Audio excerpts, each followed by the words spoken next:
जैसे कि भक्तों, आपका स्वागत है एकादश स्कंद में।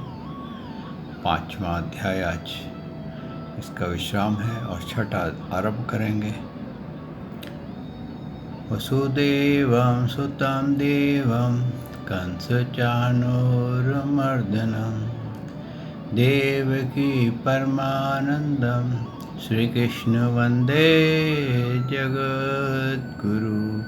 श्री कृष्ण शरणं गोपाल शरणं श्री कृष्ण शरणं गोपाल शरणं मेरे बांके बिहारी नंदलाल शरणं मेरे बांके बिहारी नंदलाल शरणं श्री कृष्ण शरणं गोपाल शरणं श्री कृष्ण शरणं गोपाल शरणं मेरे बांके बिहारी नंदलाल शरणं मेरे बांके बिहारी नंदलाल शरणं श्री कृष्ण शरणं गोपाल शरणं श्री कृष्ण शरणं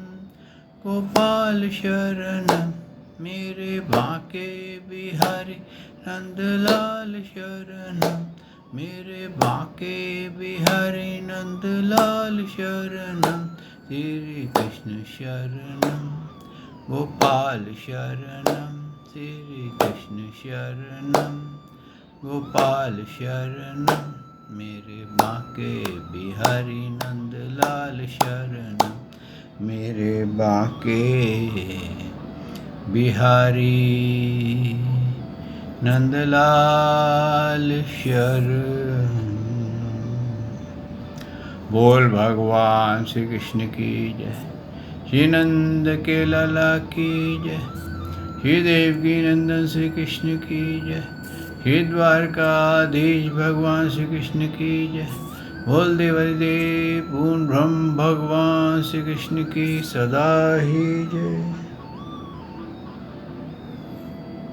जय श्री कृष्ण भक्तों, आपका स्वागत है भक्तों भागवत महापुराण की इस गाथा में। भक्तों, हमने श्रवण किया 9 योगेश्वरों का उपदेश। उन्होंने भागवत धर्म की पूर्ण रूप से व्याख्या की और उन्होंने भी अंत में कहा वसुदेव जी से कि जो कोई भी व्यक्ति भगवान श्री कृष्ण के शरण में चला जाए और उनकी भक्ति करे तो वो परम मोक्ष को पा सकता है। राजा निमि ने जब ये सब श्रवण किया था तो अंत में उन्होंने यही कहा था, योगेश्वरों ने जाते हुए भी, कि राजा निमि, भगवान श्री कृष्ण की भक्ति का बहुत बड़ा लाभ है। सबसे बड़ा लाभ ये है कि जो भगवान श्री कृष्ण की परम भक्ति करता है, परिशुद्ध भक्ति करता है, वो देवता ऋण से, पितृ ऋण से, ऋषि ऋण से मुक्त हो जाता है। देखिए, कोई भी ऐसा नहीं है जो आपको त्रिऋण, जो आप हमारे पे आए हुए हैं, उनसे हम मुक्त हो सके। लेकिन जब मानव जीव भगवान श्री कृष्ण की शरण चला जाता है और सच्चे मन से चला जाता है, जब उसको ये यकीन हो जाता है कि सृष्टि से पहले भगवान श्री कृष्ण है, सृष्टि में भी भगवान श्री कृष्ण है और उसके बाद भी वही है, तो सबके स्वामी वही हैं। तो अगर हम ऋणी होंगे भी तो भगवान श्री कृष्ण अपने आप उस ऋण को उतार देंगे। क्यों? कि ऋण कहाँ से आया? उन्हीं के वजह कारण से आया। हम देवता के ऋणी क्यों बने? क्योंकि हमने उनकी भक्ति, जो ब्रह्मा जी ने सृष्टि क्रम चलाया था कि तुम देवताओं की पूजा करो और देवता तुम लोगों की उन्नति करेंगे, तो हमने देवताओं की पूजा नहीं करी थी। तो हम देवताओं के ऋणी हो गए।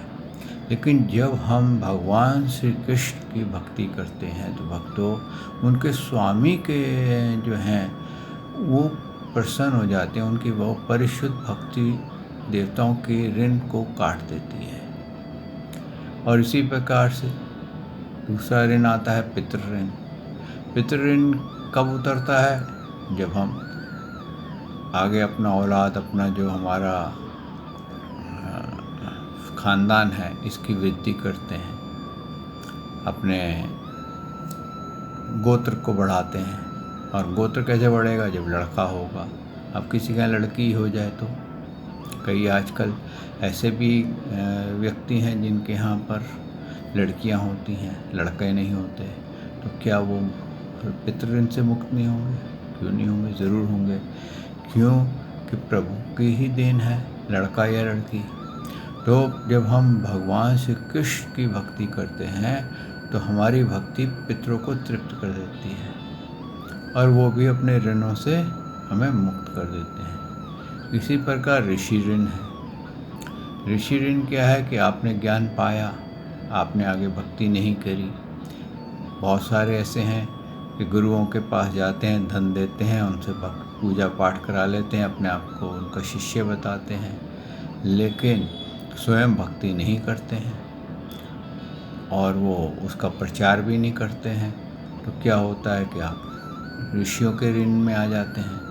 तो अब आप जब भगवान श्री कृष्ण की भक्ति करते हैं तो ऋषियों का ऋण भी उतर जाता है। यही उन्होंने यहाँ पर राजा निमि को भी समझाया और बोला कि केवल ऋण ही नहीं उतरता, जन्मों जन्मों के, कोटि कोटि जन्मों के दुष्कर्म किए हुए, पाप किए हुए, अपराध किए हुए से भी तुम मुक्त हो जाओगे। इसी के ऊपर नारद जी ने आगे कहा वसुदेव जी को कि वसुदेव जी, मिथिला नरेश राजा नेमि ने 9 योगेश्वरों का इस प्रकार भागवत धर्म का वर्णन सुनकर बहुत ही आनंदित हुए। उन्होंने अपने ऋत्विज और आचार्य के साथ ऋषभ नंदन नवयोगेश्वरों की पूजा की। इसके बाद सब लोगों के सामने ही वे अंतर ध्यान हो गए, क्योंकि ये पहुँचे हुए थे, ये कभी भी कहीं भी जा सकते थे और कभी भी अंतर ध्यान हो जाते थे। फिर नारद जी ने आगे कहा कि वसुदेव जी, आप अपने जो पुत्र बुद्धि है इसका परित्याग कर दीजिए। आपको जो लगता है कि श्री कृष्ण आपके घर में आपके पुत्र के रूप में है, वो पुत्र नहीं है, वो सर्वेश्वर है, वो देवों के देव हैं। उनको यहाँ आने की आवश्यकता इसलिए पड़ी थी क्योंकि देवताओं की शक्ति से जो असुर हैं उनकी शक्ति बढ़ गई थी और इसके अतिरिक्त कोई साधन नहीं बचा था कि भगवान स्वयं ही आकर के उसका विनाश करें। अब देवताओं की ही प्रार्थना से भगवान धरती पर अवतीर्ण हुए हैं और आपका भाग्य है कि आपने उनकी इतनी बड़ी पूजा की थी कि आपके घर में 3 बार उन्होंने अपने माता पिता का दर्जा दिया। लेकिन आप अगर उनको पुत्र मान करके ही बैठे रहेंगे तो आप मोक्ष के अधिकारी नहीं होंगे। आप देखिए, इतना कुछ होने पर भी, भगवान की पूजा करने पर भी, क्योंकि वो मोह बंधन में बंधे हुए थे, इसलिए उनको ये कहा नारद जी ने कि आप मोह बंधन में बंधे हुए हो, आप इस मोह बंधन को काट दीजिए। वो केवल आपके पुत्र नहीं हैं, वो त्रिलोकीनाथ हैं। आप उनकी भक्ति चिंतन में आप चिंतन करिए और अपना बंधन काट दीजिए। उन्होंने क्या कहा, वसुदेव जी, तुम श्री कृष्ण को केवल अपना पुत्र ही मत समझो, वह सर्वात्मा, सर्वेश्वर, कारातीत और अविनाशी हैं। उन्होंने लीला के लिए मनुष्य रूप प्रकट करके अपना ऐश्वर्य छिपा रखा है। वह पृथ्वी के भार रूप राजवेशधारी असुरों का नाश और संतों की रक्षा करने के लिए तथा जीवों को परम शांति और मुक्ति देने के लिए ही अवतीर्ण हुए हैं और इसी के लिए जगत में उनकी कीर्ति भी गाई जाती है।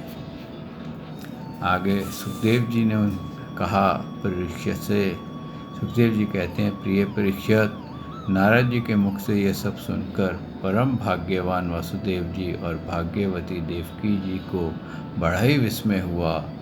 उनमें जो कुछ माया मोह अवशेष था उसे उन्होंने तत्क्षण छोड़ दिया। राजन, ये इतिहास परम पवित्र है। जो एकाग्र चित्त से इसका धारण करता है वह अपना सारा शोक मोह दूर करके ब्रह्मपद को प्राप्त होता है। देखिए यहाँ पर क्या है कि भगवान हैं, हमारे साथ हैं, हमारी आत्मा के रूप में भी सब तरफ हैं, लेकिन जब तक हमारे अंतःकरण में भक्ति जागृत नहीं होगी, प्रभु के प्रेम में भक्ति जागृत नहीं होगी, उनकी लीला के प्रति हमारा विश्वास जागृत नहीं होगा, तब तक हमारा उद्धार नहीं हो सकता। यही भागवत धर्म है, वो धर्म जो हमारे को ये सिखा दे कि सृष्टि से पहले कौन था, सृष्टि में आज कौन है, उसके बाद कौन रहेगा, और ये बता दे कि हमारे को अपने बंधन कैसे काटने हैं, कैसे हम अपने युगों युग के बंधन जो बंधे हुए हैं, भूत भविष्य का बंधन है, कुंडलिनी का बंधन है, प्रेम का बंधन है, स्त्री पुरुष के प्रेम का बंधन है, अपने औलाद में बंधन है, भयों का बंधन है, त्रैतापों का बंधन है,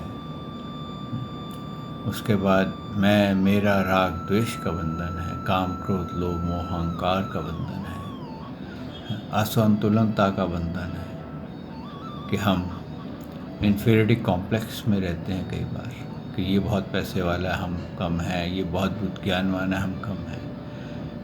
ऐसे कई बंधन हैं। और वहमों के बंधन हैं कि मार्ग में जा रहे हैं, बिल्ली ने रास्ता काट दिया, वहम कर लिया और अपना दुखी हो गए, काम हो गया तो प्रभु की कृपा से हो गया या मेरी होशियारी से हो गया, बुरा हो गया तो बिल्ली ने रास्ता काटा था इसलिए ऐसा हो गया।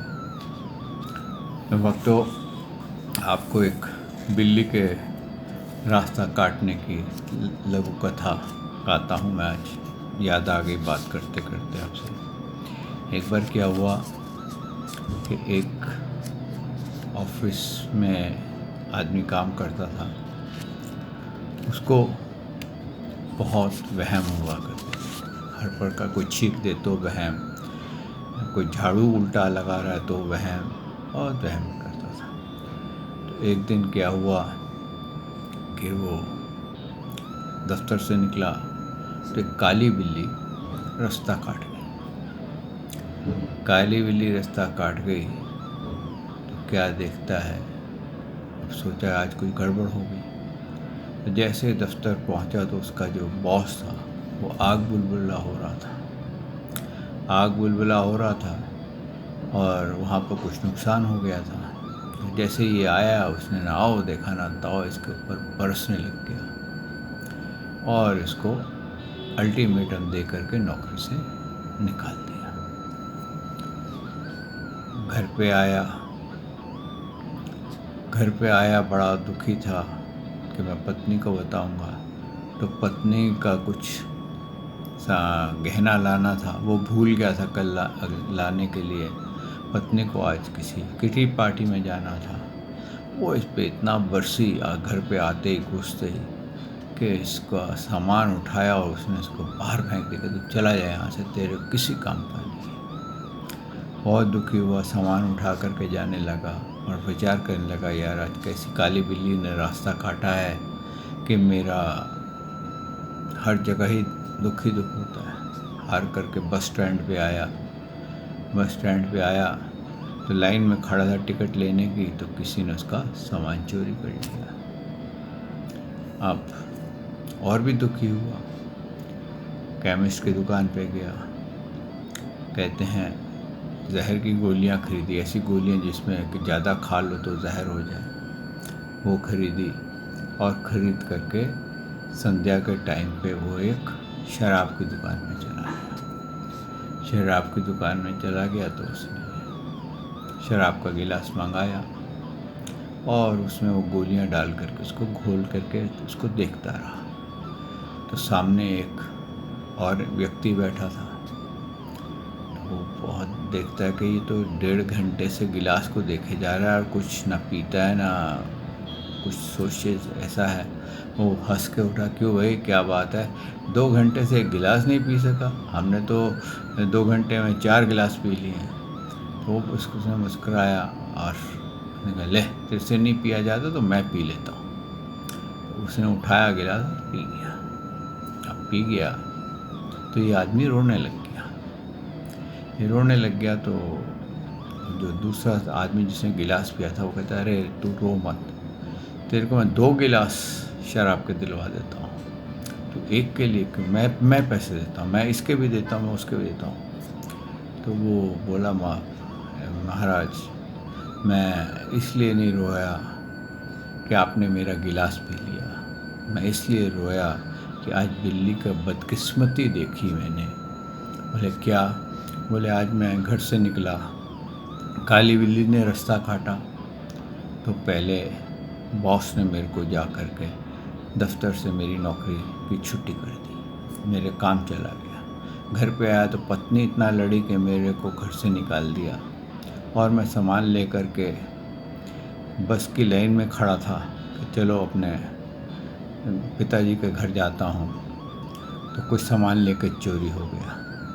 मैंने बड़ी मुश्किल से थोड़े से पैसे बचे हुए थे, मैंने गोलियाँ खरीदी जहर की और वो गिलास में डाल के मैं पीना चाहता था तो आप पी गए। तो अब आप हालत समझिए कि उसकी हालत कैसी होगी। और ये कह कर के वो बाहर निकला। अब उसके साथ जो हुआ होगा उसका आप इमेजिन कर लीजिए। और अब वो बाहर निकला तो क्या देखता है कि फिर काली बिल्ली ने रास्ता काट दिया। अब उसको वहम नहीं था और वो बड़े आराम से चलता हुआ गया तो क्या देखता है, सामने से बॉस गाड़ी में आ रहा है। गाड़ी में आ रहा है तो वो डर गया कि ले भाई, पहले तो इसने मेरे को गालियाँ दे के निकाला, अभी मेरे को पीटेगा। वो थोड़ा छिपने की कोशिश की तो बॉस ने गाड़ी रोक कर उसको बोला, बैठो गाड़ी के अंदर। गाड़ी में बैठाया, बोला यार मेरे से गलती हो गई, वो तेरी गलती नहीं थी, वो किसी और की गलती थी और उसकी वजह से हमारी कंपनी को नुकसान हुआ, मुझे क्षमा कर दो और मैं तेरी नौकरी भी वापस करता हूँ और तेरी तनख्वाह भी डबल कर देता हूँ। बड़ा खुश। और उसके बाद वो आगे गया तो क्या देखता है, हवलदार के हाथ में सूटकेस पकड़ा गया। तो बॉस कहता, रुको रुको, ये मेरा सूटकेस लेके कहाँ जा रहा है? उससे पूछा, ये सूटकेस तो मेरा है। बोले हमने अभी चोर को पकड़ा, उसके हाथ में ये सूटकेस था और उसने कहा बस स्टैंड से चोरी की है। उसका सूटकेस भी मिल गया। उसको बॉस ने घर पे छोड़ा तो बीवी ने देखा, अरे बॉस घर पे छोड़ने आया, बड़ी खुशी हुई। और वो, अरे आप तो ऐसे ही नाराज़ हो गए, हमारी किटी पार्टी कैंसिल हो गई, कोई बात नहीं, अब अगले हफ्ते आप गहने आराम से ले आइएगा, कोई चिंता नहीं है। और सारा प्रसन्न हो गया। अब उसका जो जितने भी वहम थे वो सब समाप्त हो गए। तो ये वहम भी हमारे को ऐसे ही बंधन में डाल देते हैं और हम वहमों में चक्कर में पड़ के अपना कई बार सर्वनाश कर लेते हैं। इसीलिए कहते हैं अगर कभी वहम हो भी जाए तो हरि शरणम श्री कृष्ण नमा हरि नमा 3 बार हरि नमा आप बोल दीजिए तो आपका जो अपशुगुन है वो समाप्त हो जाएगा। आइए भक्तों, इस भागवत को आरंभ करते हैं। सच्चिदानंद रूपाय विश्वोत्पत्ते आदि हेतवे ताप्ते विनाशाय श्री कृष्णाय वयं नमो नमः। श्री कृष्णाय वयं नमो नमः। श्री कृष्णाय वयं नमो नमः। श्री कृष्णाय वयं नमो नमः। श्री कृष्णाय वयं नमो नमः। बोल देवादिदेव पूर्ण ब्रह्म भगवान श्री कृष्ण की जय। आज भक्तों इस 11वें स्कंद का 6वां अध्याय आरंभ होता है। देवताओं की भगवान से स्वाधाम सुधारने के लिए प्रार्थना तथा यादवों को प्रभास क्षेत्र जाने की तैयारी करते देख करके उद्धव भगवान के पास मांगा। सुखदेव जी कहते हैं, परीक्षित, जब देव ऋषि नारद वासुदेव जी को उपदेश करके चले गए तब अपने पुत्र सनक आदि को देवताओं और प्रजापतियों के साथ ब्रह्मा जी, भूतगणों के साथ सर्वेश्वर महादेव जी और मूर्तगणों के साथ देवराज इंद्र और विष्णु जी द्वारकापुरी में आए।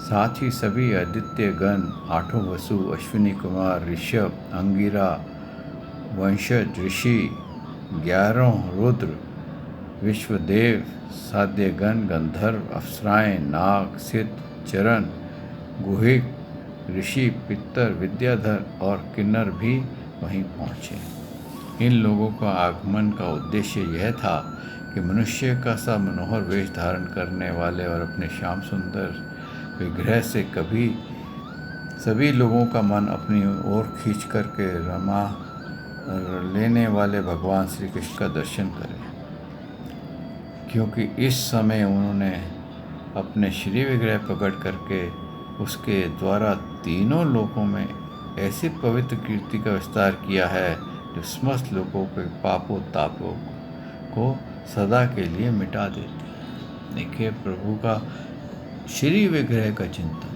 उनका दर्शन करना से ही सारे पाप ताप मिट जाते हैं। आप जिन देवताओं का जिनका मैंने नाम उच्चारण किया है, ये वो महान देवता हैं जिनकी पूजा के लिए, जिनसे सिद्धियां पाने के लिए अनेकों युगों तक कई लोग इनकी तपस्या करते हैं, लेकिन क्या पाते हैं? सिद्धियां पाते हैं।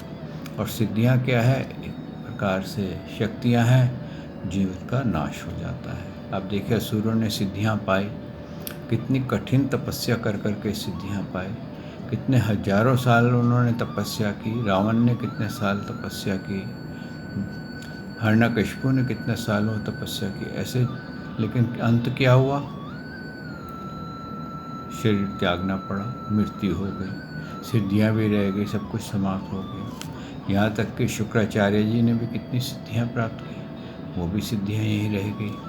तो भक्तों, सिद्धियों में जो व्यक्ति भक्ति में के काम करता है और सिद्धि प्राप्त करने की कोशिश करता है, वो सिर्फ अपना समय और अपना जिंदगी का लाइफ को डिस्ट्रॉय कर देता है। क्यों? कि ये सब यहीं छूटने वाला है, कुछ साथ जाने वाला नहीं है। ये सिद्धियां हमारे साथ कब तक रहेंगी? जब तक हम इस देह में हैं। जैसे ही देह छूटी, सब कुछ छूट गया। जैसे कहते हैं ना कि आप अपने शरीर का एक बाल भी अपने साथ नहीं ले जा सकते। नहीं यकीन तो जो आपके सामने जा रहा है उसको देख लीजिए, वो क्या लेके गया है। आप कहेंगे खाली हाथ आया था, खाली हाथ जा रहा है, लेकिन वो आया खाली हाथ था, लेकिन कर्मों की गठड़ी बांध के ले जा रहा है। इसलिए भक्तों, भगवान श्री कृष्ण की भक्ति करके अपने सब कर्म, पाप, पुण्य सब यहीं धो दो, ताकि निष्काम हो करके ज़ीरो बैलेंस के साथ प्रभु के शरण में आप उपस्थित हो जाओ। आगे उन्होंने क्या कहा है? द्वारकापुरी में सब प्रकार की संपत्ति और ऐश्वर्य, समृद्ध तथा लौकिक दंपत्ति दीप्यमान हो रही थी। वहाँ आकर उन लोगों ने अनूठी 26 युक्त भगवान श्री कृष्ण के दर्शन किए। भगवान की रूप माधुरी निमेष नयनों से पान करने पर भी उनके नेत्र तृप्त ना होते थे। वे बहुत देर तक उन्हें देखते ही रहे। उन लोगों ने स्वर्ग की उद्यान, नंदन वन, चैत्ररथ आदि दिव्य पुष्पों से जगदीश्वर भगवान श्री कृष्ण को ढक दिया और चित्र विचित्र पदों तथा अर्थों से युक्त वाणी से द्वारका में उनकी स्तुति करने लगे। देखिए भक्तों, कि देवताओं को भी भगवान की पूजा करनी पड़ती है, और उन्होंने चैत्ररथ के जो फूल थे, जो सिर्फ स्वर्ग में ही होते हैं, वो फूल लेकर के आए हुए थे, और उन्होंने आकर के भगवान पे फूलों की वर्षा की और उनकी स्तुति गाने लगे, उनकी प्रार्थनाएं करने लगे। देवताओं ने प्रार्थना की, स्वामी, कर्मों के विकट फंदे से छूटने की इच्छा वाले मुमुक्ष जन भक्ति भाव से अपने हृदय जिसका चिंतन करते रहते हैं, आप उसी चरण कमलों को हम लोगों में ने अपनी बुद्धि, इंद्रियां, प्राण, मन और वाणी से साक्षात्कार नमस्कार किया है। अहो, आश्चर्य है कि अजीत आप मायक, रज और आदि गुण में स्थित होकर भी इस अचिंतनीय नाम रूपांतक प्रपंच की त्रिगुणमयी माया के द्वारा अपने आप में ही रचना करते हैं, पालन करते हैं और संहार करते हैं। ये सब करते हुए भी इन कर्मों से आप लिप्त नहीं होते, क्योंकि आप राग, द्वेष, दोषों से सर्वथा मुक्त हैं और अपने निवारण अखंड स्वरूप भूत परमानंद में मगन रहते हैं। स्तुति करने योग्य परमात्मा जिस मनुष्य की चित्तवृत्ति राग द्वेष से कुलसित है, वह उपासना, वेद अध्ययन, दान, तपस्या और यज्ञ आदि कर्म फल ही करे, परंतु उसकी वैसी शुद्धि नहीं हो सकती जैसी श्रवण द्वारा समुष्ट शुद्धांत कारण सज्जन पुरुषों की आपकी लीला, कथा, कीर्ति विषय में दिनों दिन बढ़कर के परिपूर्ण होने वाली श्रद्धा से होती है। यहाँ पर उन्होंने एक रहस्य खोला है भक्तों कि भले ही आप डंडौते डालिए, भले ही आप माला फेरिए, भले ही, लेकिन जब तक आपका अंतःकरण की शुद्धि नहीं है, आप ये शुद्धि कैसे होती है कि ये शुद्धि होती है भगवान की लीला कथा सुनने से, उनके बारे में जानने से, वेद अध्ययन करने से, कथा सुनने से, और अपने चक्र खोलने से, अपने गांठें खोलने से जब तक शुद्धि नहीं होती, तब तक ये सब श्रम ही श्रम है, यानी कि वो किसी काम नहीं आता। आगे उन्होंने ये कहा है, मनशील मुमुक्षजन मोक्ष प्राप्ति के लिए अपने प्रेम से पिघले हुए हृदय द्वारा जिन्हें लिए फिरते हैं, पांचरात्र विधि से उपासना करने वाले भक्तजन समान ऐश्वर्य की प्राप्ति के लिए वसुदेव, संकर्षण, प्रद्युम्न, अनिरुद्ध इस चतुर्विहु रूप में जिनकी पूजन करते हैं और जितेंद्रिय धीर पुरुष स्वर्गलोक अतिक्रमण करके भागवत धाम की प्राप्ति के लिए तीनों समय जिनकी पूजा किया करते हैं, यज्ञ लोग तीनों वेदों द्वारा बताई हुई विधि से अपने से संयम हाथों से हविष लेकर के यज्ञ कुंड में आहुति देते हैं, उन्हीं का चिंतन करते हैं। आपकी आत्मा का स्वरूपनी माया का जिज्ञासु योगियों जन हृदय में अंतर्देश में दहर विधि आदि के द्वारा आपके चरण कमलों का ही ध्यान करते हैं और आपके बड़े बड़े प्रेमी भक्तजन उन्हीं के अपना परम इष्ट आराध्य देव मानते हैं। हे प्रभु, जो आपकी परम भक्ति में लीन रहता है वो शीघ्र ही अति पवित्र हो जाता है और आपको प्राप्त हो जाता है और जीवन मृत्यु से बाहर निकल जाता है। देखिए, यहाँ पर उन्होंने एक बहुत बड़ी बात कही है कि जितने भी वेद अध्ययन करते हैं, सब करते हैं, जब तक उनकी चित्तवृत्ति यानी कि तेल धार की तरह भगवान के श्री चरण कमलों का चिंतन नहीं करती, तब तक वो अभ्यास ही करते रह जाते हैं। लेकिन जिस दिन कहते हैं कि प्योर अटैचमेंट, परिशुद्ध भक्ति आपके अंदर जागृत हो गई, उस दिन आप वो अटैचमेंट जो है, वो कहते हैं ना कि भगवान का जो चुंबक है वो आपकी आत्मा को खींच लेगा और आपको जीवन मृत्यु भव सागर से पार करा देगा और आप सदा सदा के लिए जीवन मृत्यु से मुक्त हो जाएंगे। तो ये देवताओं की प्रार्थना है, इन्होंने बहुत बड़ी स्तुति गाई है और इस स्तुति में जो मूल उन्होंने बताया है वो यही बताया है कि आपने जितने भी अवतार धारण किए वो सब के सब इसलिए धारण किए ताकि आप के जो भक्त हैं वो उन अवतारों की लीलाओं को याद कर करके उनका चिंतन करके, उनको स्मरण करके, उनकी लीलाएं गा करके, अपने अनुरूप उनका अभिनय करके, यानी कि भगवान के कई लोग जैसे रास लीला होती है, कई लोग रामलीला करते हैं, वो अभिनय करके भी कई लोग आपको प्राप्त कर लेते हैं। तो भक्तों, इस प्रकार से भगवान की बहुत बड़ी स्तुति है और उस स्तुति का मेन कार्य यही बताया है, उन्होंने भगवान के गुणों को खोला है कि आप सृष्टि से पहले भी थे, आज भी हैं और सृष्टि के बाद भी रहेंगे। हम आप ही के अंश हैं, आप ही के माया से, आप ही की इच्छा से हमारी उत्पत्ति हुई है और हम आप ही की कृपा से, आप ही की इच्छा से हम वो कार्य में लगे हुए हैं जिसमें आपने लगाया है। तो भक्तों, देवता भी एक पर्टिकुलर रूल में, एक पर्टिकुलर कार्य में लगे रहते हैं। वो अपने कार्य के अतिरिक्त दूसरे का कार्य नहीं कर सकते हैं। ये एक मानव ही को इंडिपेंडेंट बनाया है, क्योंकि जब भगवान ने मोक्ष देना होता है तो वो जीव को आज़ाद कर देते हैं और वो जीव को ये आज़ाद कर देते हैं कि ये बंधन नहीं है कि भाई तू मेरी पूजा कर, जो तेरे को अच्छा लगे वो कर।